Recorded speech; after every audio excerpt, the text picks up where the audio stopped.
I'm gonna like lump in a couple things, depending on how long this gets. One of the things I've been wanting to talk about for a couple of months, which I've kind of already talked about similar things before, with like my Young Achiever playlist, where I talk about like pretty much how some people, at least the way things seem, it seems like kind of their life is already over before it even starts. Kind of like that thing that people say, which I don't really like it, but when people say something like, with parents like that, or with a family like that, or in a situation like that, this kid never stood a chance. Stuff that people say is kind of like that, because it kind of even reminds me of the whole thing where like people will see somebody, especially a kid in a bad situation, and they'll just be like, I can tell by this and that they're gonna make it, whatever quote unquote making it even means to them, which typically revolves around a career and school type stuff, so pretty much matrix stuff. But it's like people say that to make themselves feel better about not helping in a situation. And I'm not even talking about like giving somebody money. People always think about that, but honestly, people don't even, I mean, I'm not gonna say people don't need money, but people need families and actual support. That's the real number one thing. Everything else is irrelevant and not even real help, to be honest, but that's a whole another video. I was getting at the fact that people say that, but it's like, yeah, sure, when you see the tortured, I don't know, 12-year-old, maybe even 20-something-year-old in a horrible situation, yeah, they're still at a point where like they haven't split into schizo or became a schizo narc, or they haven't like really started to fall apart, or maybe they haven't started to use substances. They're okay at that point in time, but it's like you come back to that same person some years later after they never got any help, and all anybody would say is that they need to figure things out. They should have been figured something out. It's not anybody else's job to quote unquote help, or the whole I can tell they're gonna make it thing that people say. And then years later, you see that they never got the help they needed and things went pretty left. And I mean, yeah, some people are able to like figure out ways to get out of this situation, but it's like, this is also a really big thing with quote unquote white people, especially. It's like, yeah, they make it to like, some of them will make it through these situations and they'll like go to college or university and they'll get like a career and stuff. And they'll even maybe become rich or maybe even just like middle class or something like that. But they still have a lot of void. They still hate themselves. They still have a lot of trauma-based mind control they're dealing with. They still are filling their voids with substances because, I always talk about the issue of the Caucasian addict projection and how the Caucasian community's drug issues has been made the face of homelessness, even though their drug issues, I mean, now it's made to seem like it's about homelessness, but it's not even about homelessness. It's about the fact that when they have a lot of voids from different things like family trauma, lack of, like, I wouldn't even say moral, but like lack of like a God-given like compass, because like a lot of them, most of them don't believe in that. Atheism is a white supremacist philosophy, and yeah, I know people always say, but there's Christianity. All that stuff is white supremacist hijackings. It's flipped around supposedly biblical doctrines. Christianity or Christendom and the pagan Roman Catholicism, all that is European hijackings. They didn't make any of that stuff. In fact, they've never made a religion or quote-unquote religion. They've just changed the gods and the names of the gods. But on a large scale, quote-unquote white people do not believe in any of that stuff. That's exactly why when people do believe in spiritual stuff or God, they'll label those people off as uneducated, stupid, melanated people, quote-unquote third world, which Americans love terms like that. But people are about to find out what third world means once Babylon really falls, how it's going to fall. But anywho, and then they'll just say, oh, that's because they're schizophrenic, and only the schizophrenic people, they believe in all that stuff and different things like that. But anywho, since they don't believe in that stuff, they don't really have like the inner compass, and it's a lot of like emptiness that they have, which is why quote unquote white people have the drug issues that they do, even though they love to try to act like other people are doing that stuff as well. And as I always say, I guess I could say the projection, the white addict projection, which I was originally calling the West Coast projection, but then I really thought about it, and it's like, it's not even just a West Coast thing, it's very much a quote unquote white people thing as a whole. But the projection is to make themselves feel better. Like, I noticed it way before I ended up out here, before I had escaped my abuse situation, but especially since running away and being homeless, I noticed it even more, especially when I was in Cali and Oregon, but especially Cali, but like, even, really it's everywhere, because like, I mean, even in the South, they're known for like meth, what's other stuff called meth, heroin, and their fatty issues and stuff like that they have going on. But that started during the rock and hip, well, really before, but their drug issues got really, really bad during the rock and hippie era. In fact, that's what Cali's, in the West Coast especially, drug issues are really known to go back to the hippie era. Oh yeah, and aside from the voice that they have, another thing with their substance use issues is of course trauma, because it's a coping mechanism, but that even goes back to the voids. The trauma-based mind control that they're under when it comes to white supremacy, which everyone is under this, but it actually doesn't benefit anybody. Like, for example, different groups of Europeans came to America and had to give up their whole identity and culture for the white label. Like, a lot of people like to say that quote-unquote white people don't have culture, but it's not even really that. Actually, the real history, the way it goes, is that they gave up their culture to be considered white. Like, for example, Scottish, Irish, and Swedish actually all had to like give up a lot of stuff with their culture, the dancing, the singing, etc., to come to America and be considered white. And fit in with the white purity label, because of course the white and black labels are built on bullcrap, and they really go back to duality. Really, it also goes back to the whole good and evil thing. Like, the white stands for purity, which is also why Europeans did believe, and a lot of them still do believe, they don't have to shower or wash their hands. And the black label is supposed to stand for everything bad. That's how the programming goes. And just like Aleister Crowley said, which I mentioned this before a few years ago, the perfect victim for an SRA ritual is a 8-year-old white male of perfect intelligence, because that's really what white supremacy is about. It doesn't benefit anybody in the long run. It's about occultic principles, and that's why a part of white supremacy is the idea that essaying a white boy of perfect intelligence and it being done by a white man is the perfect ritual, because the white purity sacrifice. So pretty much even goes back to the whole Caesar Borgia thing, sacrificing a pure white male, or stuff like that, pretty much, because that's a whole other topic. Their drug issues also go back to them not policing their crime and how drugs are legal in their communities.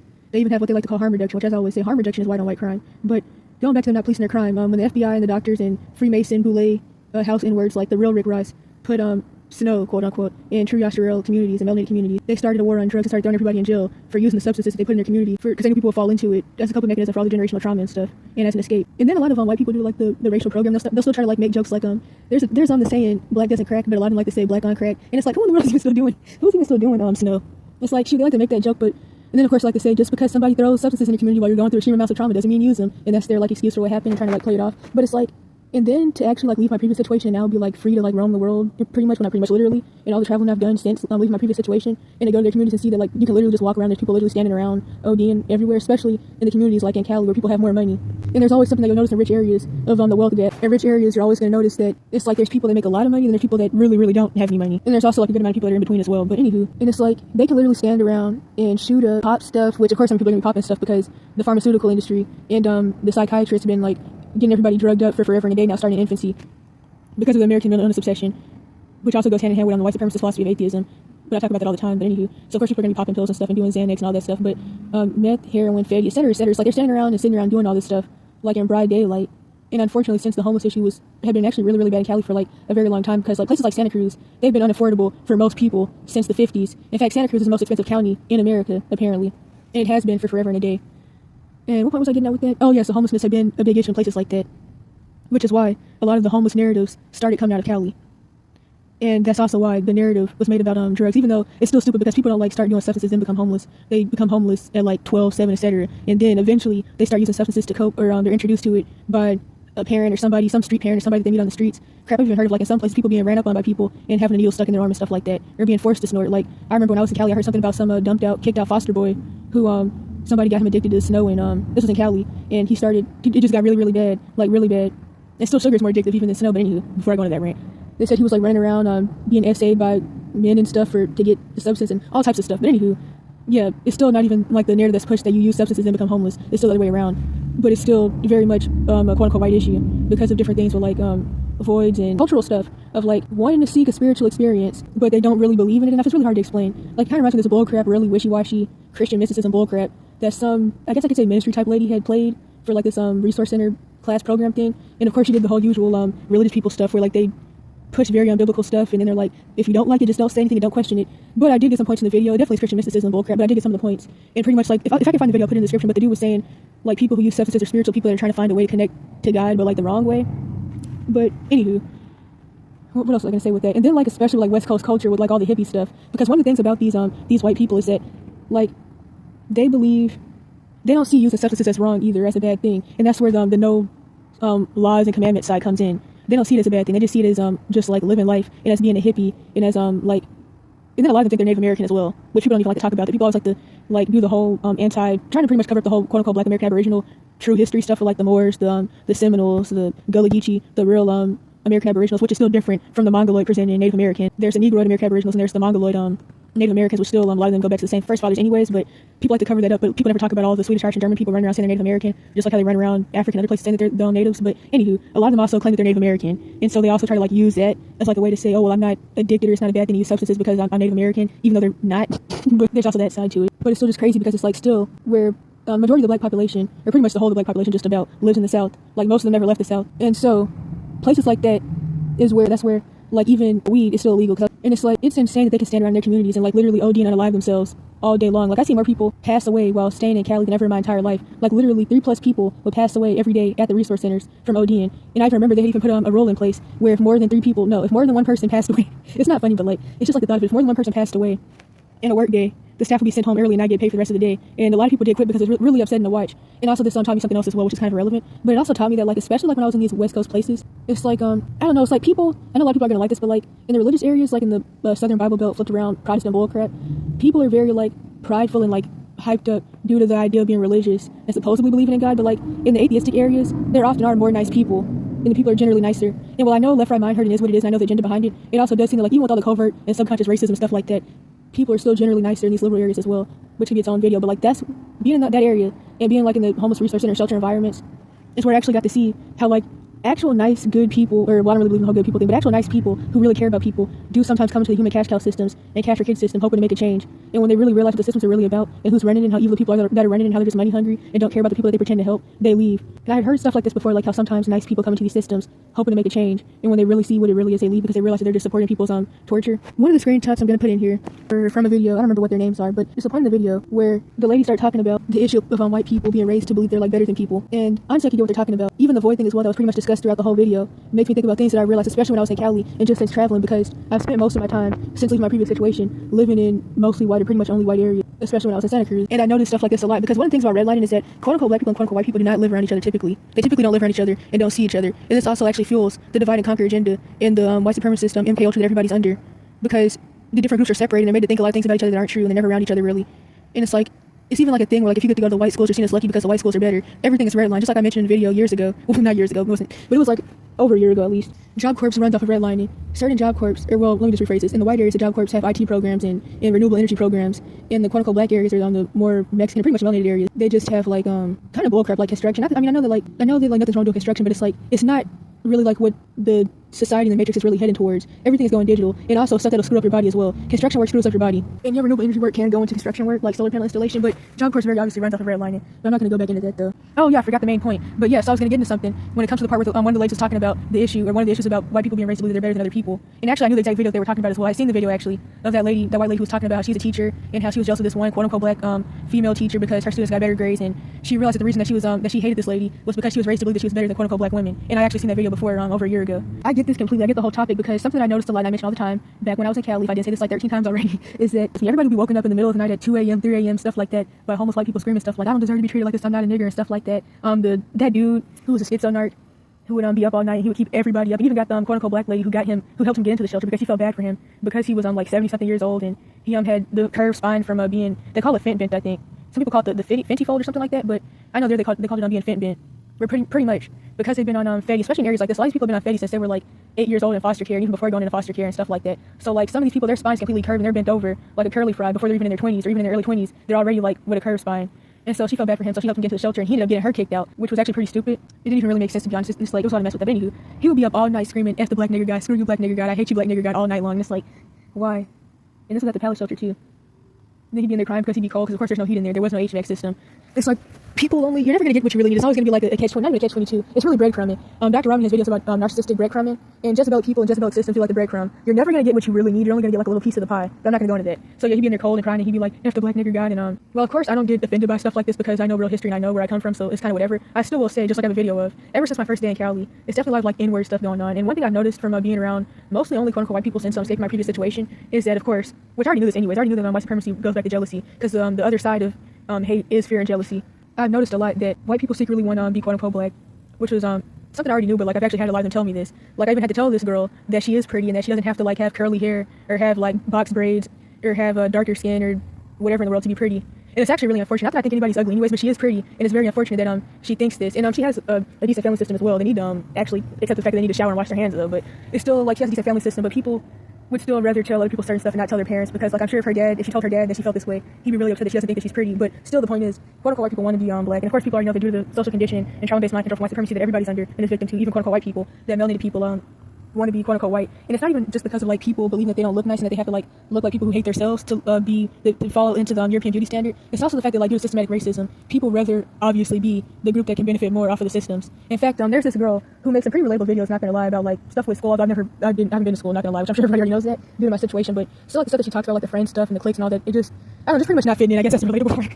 But anywho, in the comment section of one of her videos, I don't remember which one, some girl was saying that people tell her that she wants to be white and that she acts white, which I've mentioned the whole agenda behind that before. Like if you're not raised in the South, you're gonna automatically be accused of that because people's idea that they've been told is acting black is talking quote-unquote ghetto, which really talking quote-unquote ghetto, or uneducated, just having a southern accent. This is why white people from the West Coast and other areas with more money will call white people in the South poor, uneducated. They'll say they talk uneducated, they don't know how to talk, even though the southern accent is actually closer to original English and the British accent, even so a lot of the words that people use, like old Appalachian English and stuff like that. But anyway, she was like, people say that I talk white and I want to be white, and then she was like, but it's very obvious that white people have an advantage over us, so what if I want to be white? Now, I can get like the reason people would fall into this, but it's like if people knew real history and like really knew where they came from and stuff like that. I don't know, it's just like, as someone who knows all that stuff, like I don't really have these issues of wanting to be white or any of that, but I can get why people would fall into that. And of course people already know that people like Mexicans and Indians, there's some of the melanated people groups that are very well known for trying so hard to be white adjacent. Another thing with the homeless white people thing, they still do have a level of privilege that they never realize, which is why I always say never take advice from a homeless white person, because if you're not white, and especially if you're not a white woman, none of the advice that they give you, especially when it comes to dealing with police, is going to benefit you. It'll actually put your life at risk. Like a white lady will say, oh, I sleep here every night and used to sleep in my old spot because I used to sleep there and now nobody ever bothered me. Yeah, nobody ever bothered you because you're a white woman.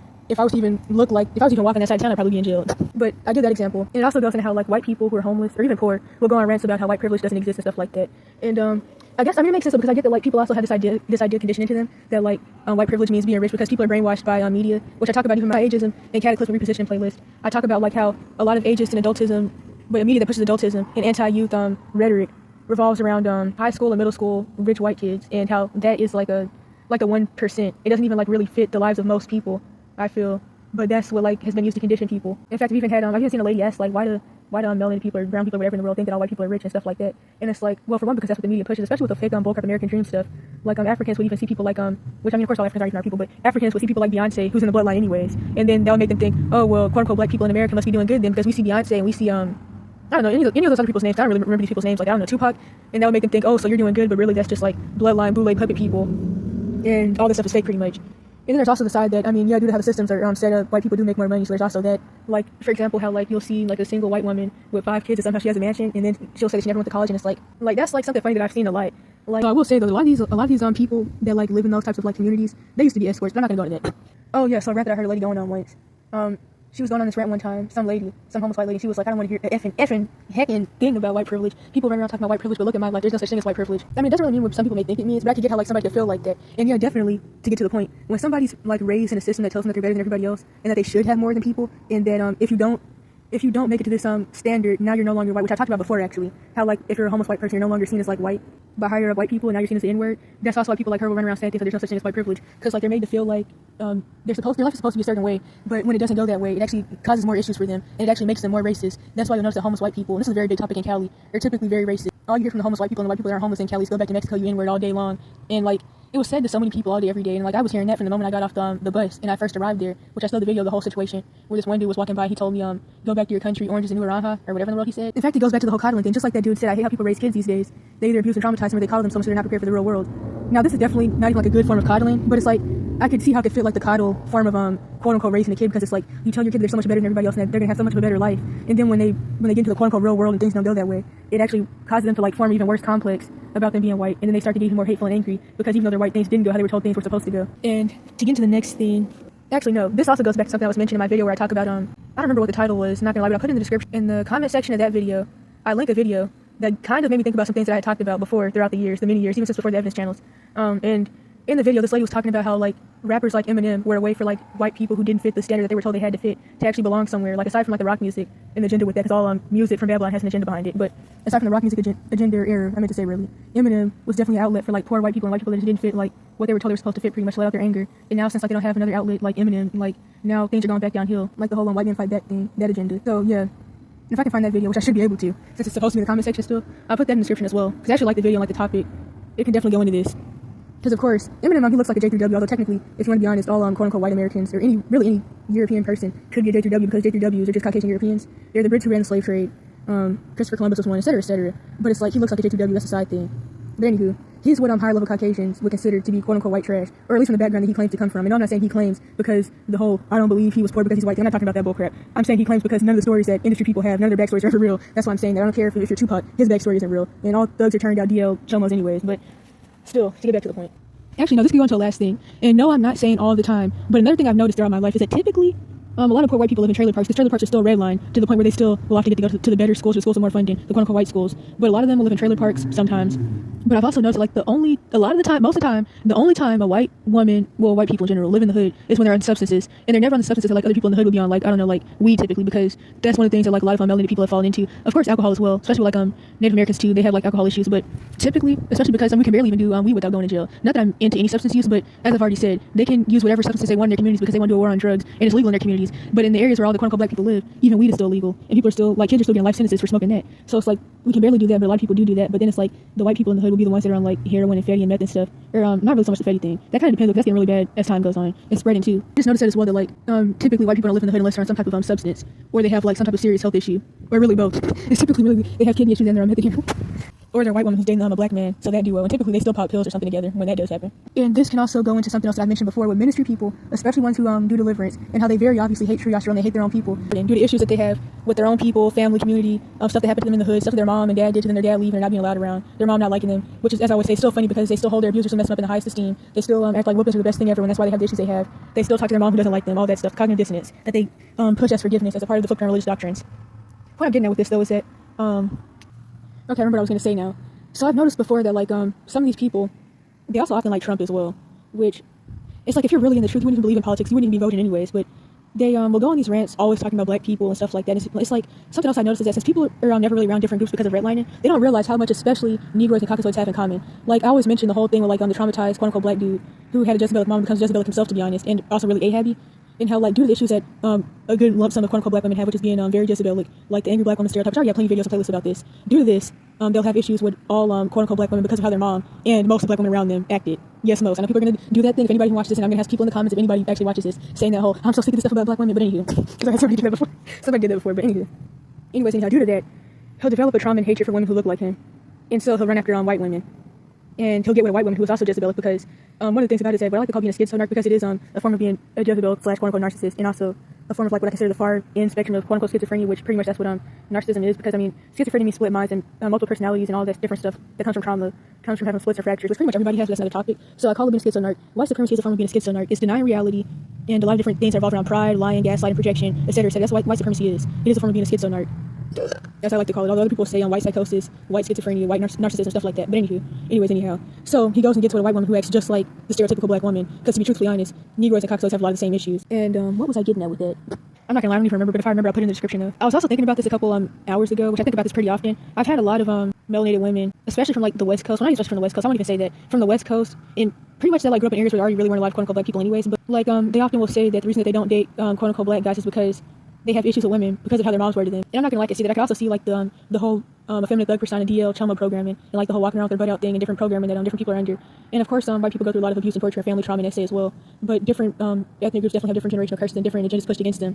And while of course I know the real agenda behind it and how like light skin is a new world order, so I wouldn't do it, but I could get how people could especially if somebody's really desperate to like date somebody and really desperate for love, they'll end up like getting with these covert racist people. They just end up getting with white dudes or white women and stuff like that because like they're the issues in their community, the generational trauma in their community, and so like they feel like they're avoiding the bad trauma patterns and like the domestic violence and stuff by doing this. But honestly, they're really not. Especially because at the end of the day, Negroes and Caucasoids are so similar. Anyways, they're still really not avoiding it. But that's how people can often fall into the race mixing agenda. And I know how people are gonna feel about that. People are gonna be like, if a white person was to say that they don't want to mix, and people say that they're racist. Honestly, I mean, there definitely can be racial programming behind that, but it's like I'm for actually building the community. I'm not for all the bull crap.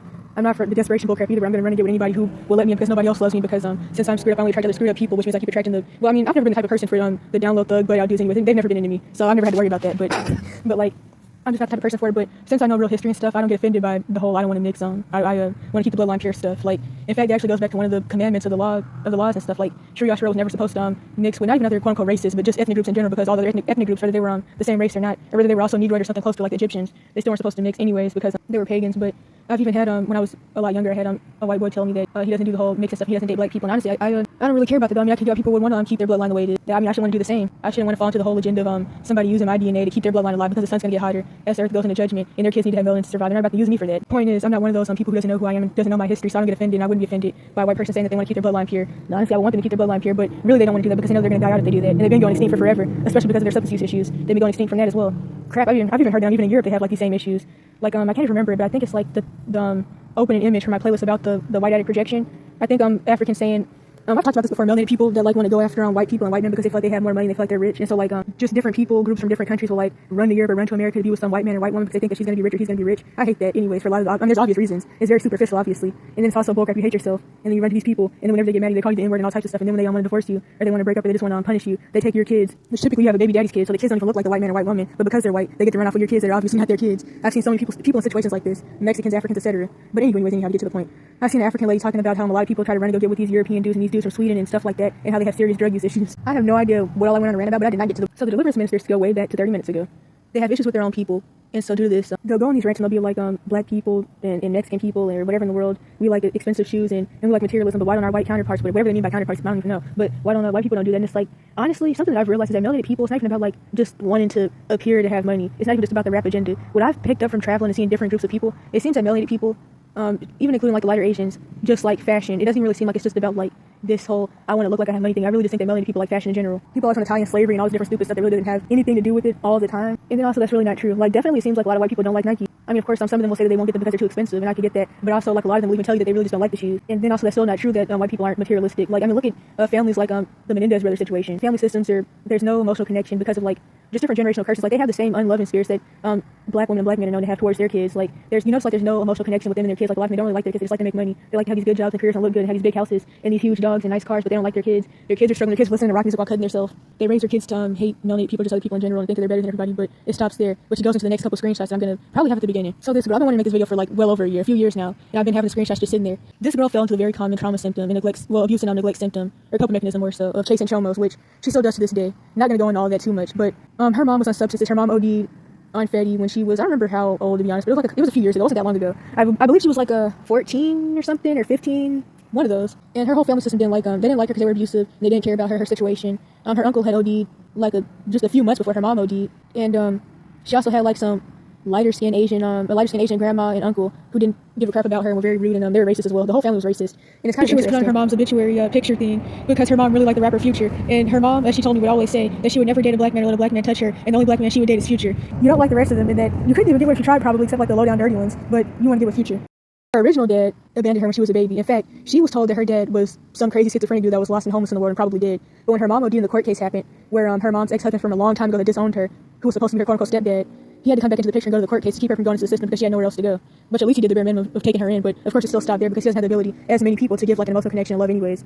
And plus, of course, he still disowned her for no reason when she was younger than, I don't know, was it 8? I can't even really remember. Anywho, during the court case, she found out that her real biological dad wasn't some crazy schizophrenic dude. He had a whole wife and 2+ other kids that he was living with, and he had a house and everything. And I'm sure that didn't make her feel any better. That's like horrible. That's a very common situation. The point I'm getting at, though, is that, as you can see by the screenshots of the messages, her now, not even really stepdad, but like her mom's ex-husband who disowned her when she was like 8 or younger, and came back into the picture when her mom OD'd as the last person to take her in. He doesn't give a crap about her. He never did. He disowned her.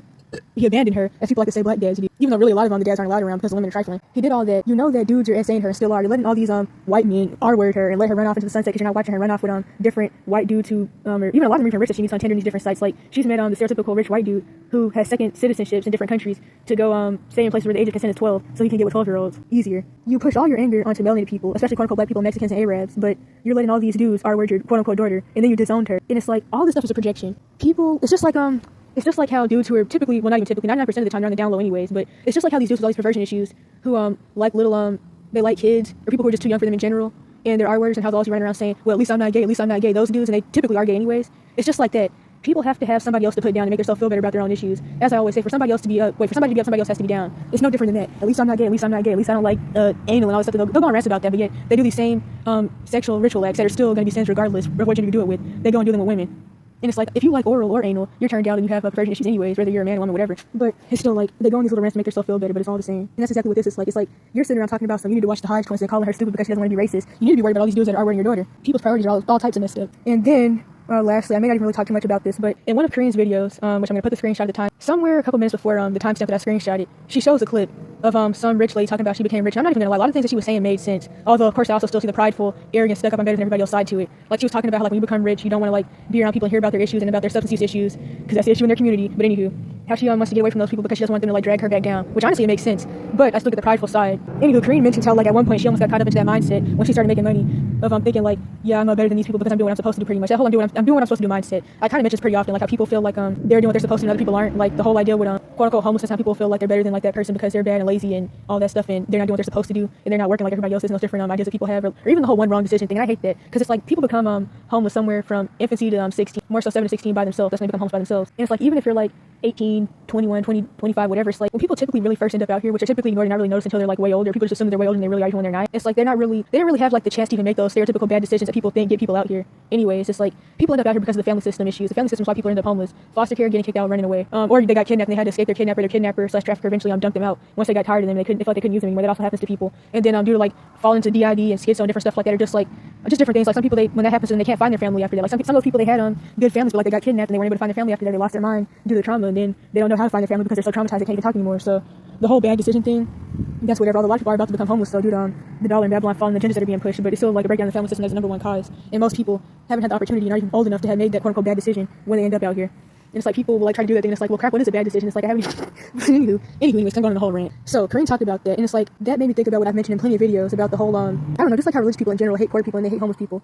And it's really interesting because it's like all these mindsets they have are built in NACISB system standards. And especially when I hear quote-unquote black people talking about things like this, and it's like, you're at the bottom of the totem pole too when it comes to the caste system, the B system, and the NACIS principles that it revolves around. And it's like, you're sitting around talking about how you don't like poor and homeless people and how it's a mental illness, which I'm not even going to lie. I get some of the points that they make with things like this, like how people stay poor in bad situations because they're scared to take risks to make money. Although even a lot of people who like do make a lot of money are scared to take a lot of those risks that really make people a lot of money because it can go left. Like, and it's like these people also push a lot of like get rich quick type schemes, but it's also kind of like if everybody had people cash apping them hundreds of dollars to do live streams and tell people different little bull crap and do Bible studies that people are paying them for just different stuff and like spiritual classes. I mean, sure, anybody can run around saying that homelessness and just poverty in general is a mental illness because they're not.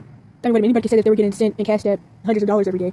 But it's also like when the B system rolls out, they're going to take all that away from you. And it's also really interesting because it's like Jesus was homeless. And it's like when the B system rolls out, you aren't going to be able to buy yourself out the mark. If you're sitting around talking about somebody who claims to believe the Bible that homeless people are bad and evil and crazy and dirty and horrible and mentally ill and poor people are horrible and all that and mentally ill, then it's like you're taking the mark then because you're not going to be able to buy yourself. And so Jesus was homeless. So it's like, shoot, you would have told Jesus that he wasn't the Messiah because he was homeless and the disciples were homeless. They were nomads. Mary and Joseph didn't even really like Jesus and his brothers, they didn't like him either. And he was constantly having to be on the run and kicked out. He ran away when he was like 12 or something like that to go to church, and like so that meant he was homeless for maybe a couple hours at most. That was when the whole I must be about my father's business thing happened. When he said that when he ran away to go to church, and his mama had came and grabbed his hand because even though she was told that he would be the Messiah, she didn't really believe it. She didn't really have faith or believe in him, and it seemed like she was like secretly jealous of him. But that's another topic.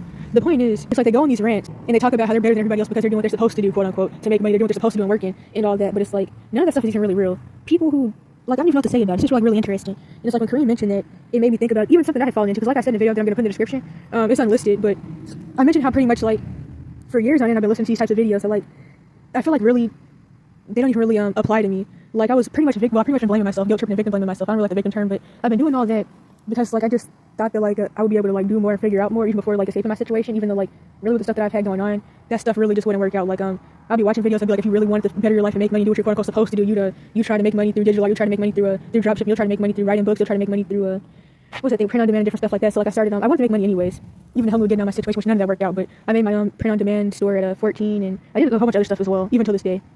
And it didn't go too well, like at all. And I'll blame myself for that. And then it's like they'll be talking about how people don't want to get over their trauma, people want to be victims, and how people think they need a mom and a dad, people think they need a family, but they just want, that's just their excuse, and they want to be lazy because they want people to feel bad for them. And I've been listening to these different things like that from supposedly people that claim to believe the Bible, but it's all really blamey, horrible, hypocritical bullcrap, to be honest.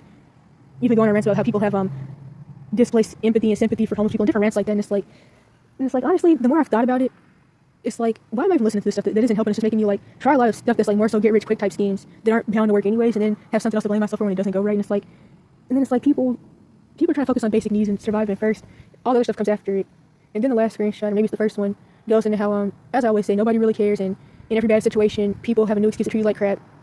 Whenever you're being abused or something, everybody always knows they just pretend not to believe you because they don't care or they don't want to get involved, or because they're a mandated reporter or something similar to that, and they're a cash for kid system staff or human cash house system staff who gets paid to help abuse you to abuse you themselves, or they're flying monkeys and enablers that fall into the Lucifer effect to make themselves feel better, which also goes into the whole if you can't beat them, join the mindset. Typically, abused people aren't going to have anybody safe around. This person was told that what they describe isn't that common, but actually it's 100% common. That's usually how it goes. You're not going to have any safe people around. You're not going to be able to find any, and you may never be able to. Most people are half safe or less than half safe anyways. In fact, I don't really think anybody is necessarily 100% safe. I feel like, even with myself, I'm no different than anybody else. We're all half safe. What's really considered safe depends on the person. I've been wanting to make a video with these two screenshots for a while. I think I have before, but I don't really remember. I screenshotted these like a while ago, and pretty much it just shows no accountability in the quote-unquote black community. Now, of course, I do get the agenda behind pretending to point out people like the Diddler dude, which I mean, all this stuff is old news. Even the Epstein stuff is old news. Just like due to the minor moral crisis, people are like all coming, well, not all, but many people are coming together and talking about it and pretending to care about it to a certain extent.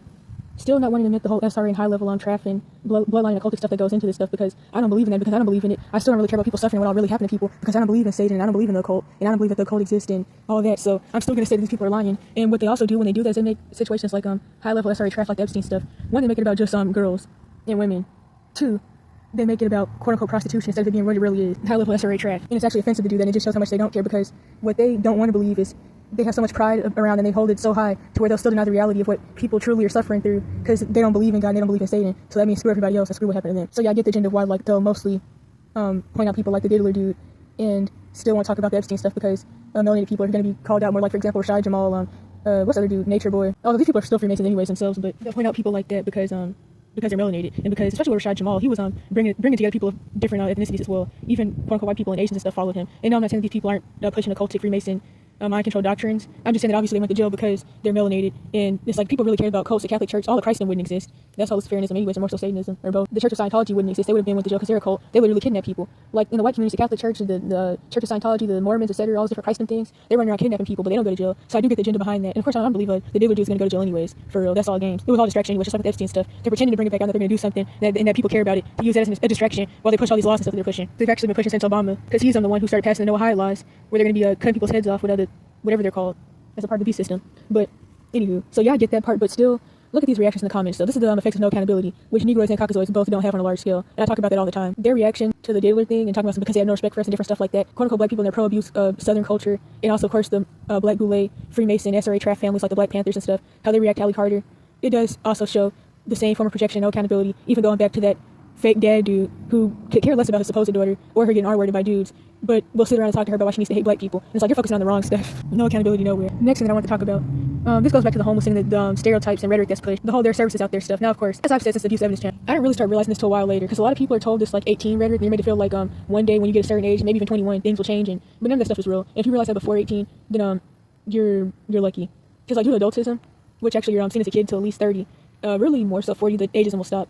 But due to adultism in America, especially, and like the adultist laws, even going to the whole federal minor till 2016, people are pushed a lot of lies. Like I remember, I once told somebody that I was being told to find a boyfriend who's find a boyfriend who's 18 and move in with him.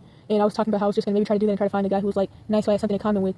And then I remember the lady told me that's not gonna work. And I was like, why? And she was like, because 18-year-olds don't have a house. Which is funny because as I talk about street kids aren't seen as kids and different related videos, when you have no support, you're physically homeless. All of a sudden, you're expected to have things that no kids with parents, or that visibly seem to have parents, are expected to have. But that's another topic. But anywho, you're like fed this idea that things are going to change when really nothing will change. You're still seeing the same. And so the point with that, you're made to feel like the abuse will stop as well. And actually, it really never does, especially if you're a targeted person. Like, you're always going to have random people coming at you. But I will say, after getting out of your own abuse situation, you will see that some people out there in the world actually do like you enough.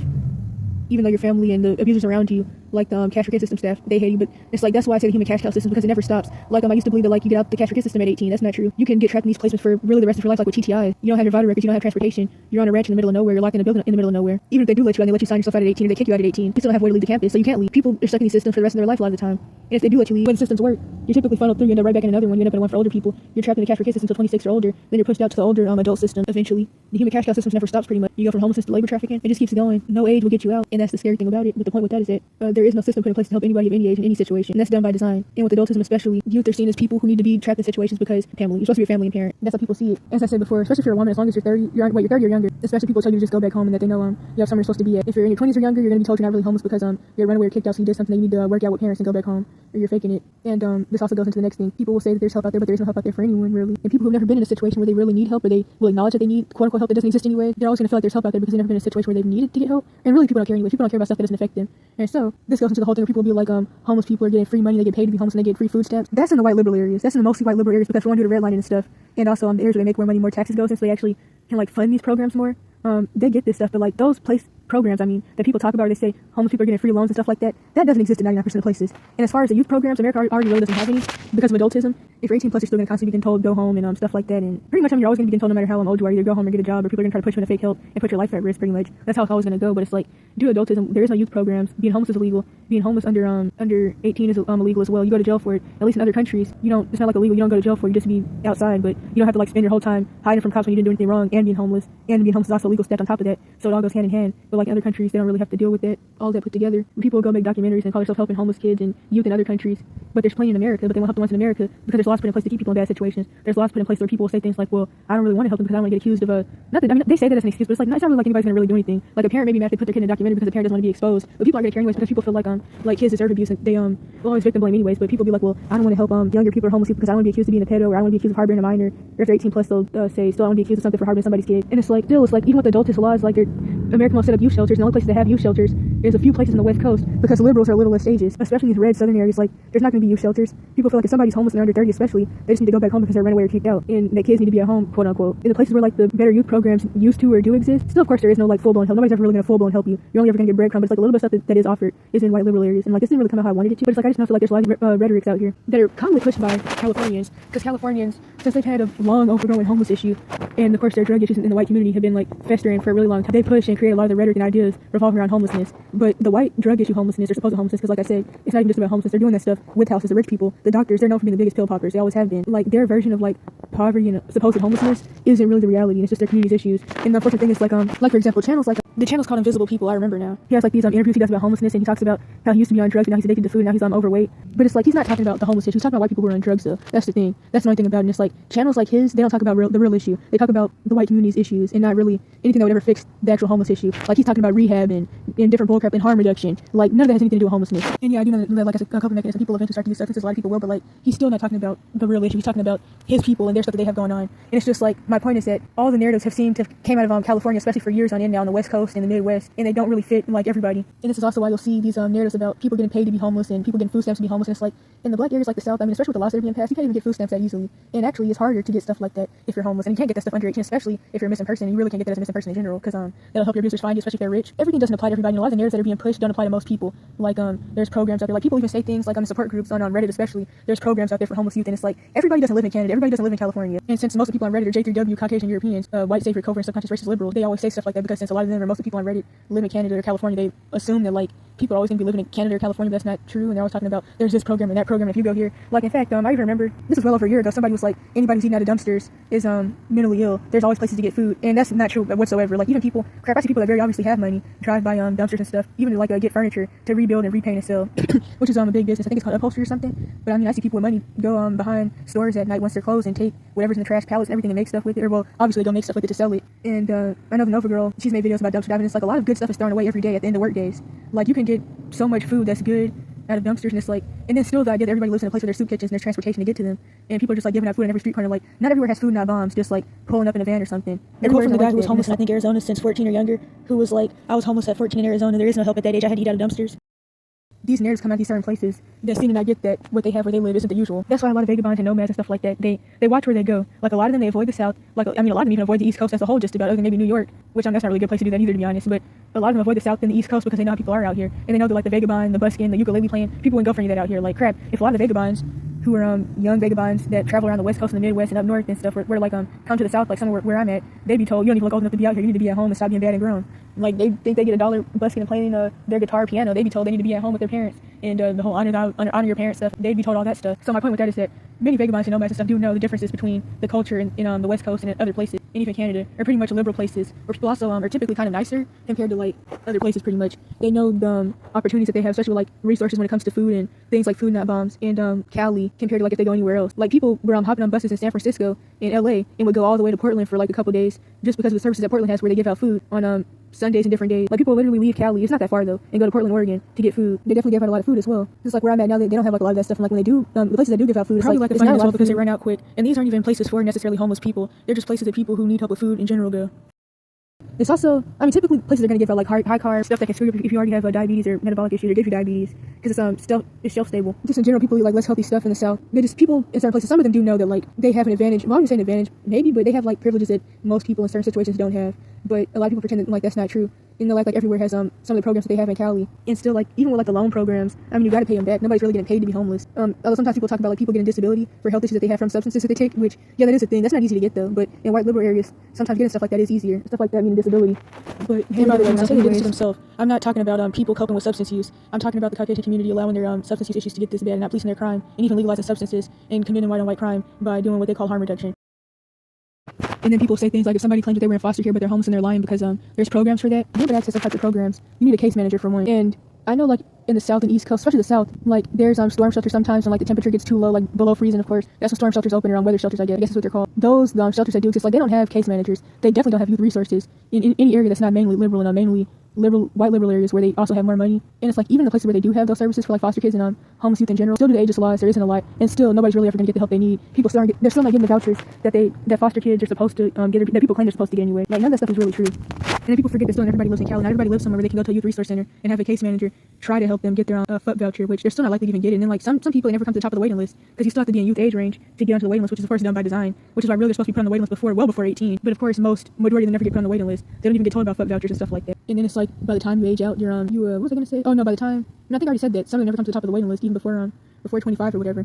Or 24. In fact, I remember when I was at the storm shelter in North Carolina, some girl was saying that she wanted a case manager, and the staff were like, we don't have any of that, we're volunteers, and we just like watch you guys and cook the food and serve the food, and that's it. We don't have case managers. I don't know where she's heard about that at. And it's like, stuff like case managers, that's unheard of in like some places, and people will say things like, if this person says they're in foster care and they really want to help, they go get their voucher. You can't just go walk in some place and snatch a voucher out somebody's hand anyways. That's not how any of that stuff works. And all that stuff is bullcrap anyways to keep you stuck in a cycle. And then I know like in a black area, it's like having a voucher means automatically you're gonna be living in the hood. Like I didn't even know fuck vouchers existed until I wasn't in foster care anyways, obviously. I escaped my situation on my own, but I never knew those existed until I went to Cali and I found out about the Youth Resource Center, which I was shocked when I found out about that. I didn't know that those existed at all in America. Like I knew Canada had some, but like a place that doesn't work hard to turn you in and put you at risk, that was very unheard of. I've been noticing, especially like I kind of already mentioned, I mentioned that video that I'm going to put in the description about just like how it kind of seems like there isn't really a safe space for younger people who believe in God, and then also like the dangers of religious organizations and the classism and stuff. But I've noticed that like religious and spiritual spaces, they're just like the atheist and admitting Luciferian and Satanist ones. It's a lot of, if you have this going on and if you have that happening, then you're just not trying hard enough, and you're not doing what you need to do to get help, or you're just not talking to the right people, or you don't really want to do what it takes to like fix this and fix that.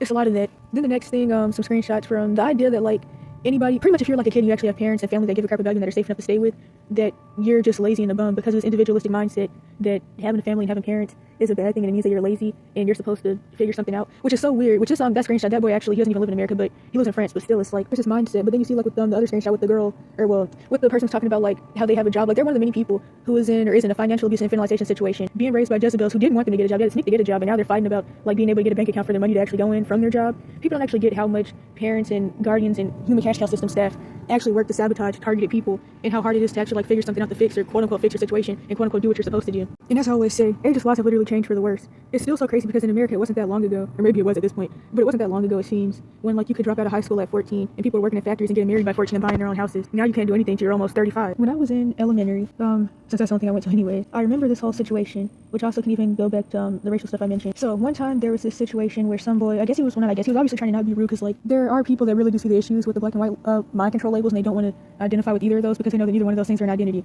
And so the boy said he said something about light skinned people, and then the Caucasian boy was like, no, I'm not light skinned, I'm white like this wall right here. And of course that wasn't anywhere near true. In fact, people who actually are labeled off as Caucasoid are never actually that light, but that's another topic. But this goes back to the whole purity label or purity complex, the white is good, black is everything bad, and white means clean, all that stuff that goes along with that. Then another situation also at the same school, because I was one of the only kids in the neighborhood other than my siblings who could go to the quote unquote good white schools. There was this girl who was looking at a crayon, and she was like, why are we called white when we're not white, when we're peach like this crayon right here? And the teacher was like, well, I wouldn't want to be called peach because I'm not peach. And she went on this little rant about she's not peach, but honestly she definitely isn't quote unquote white either. She was very tan herself. In fact, she looked like she goes to the tanning places. And I guess I can also mention the girl who was 12 and would go on rants about how Donald Trump was her baby daddy.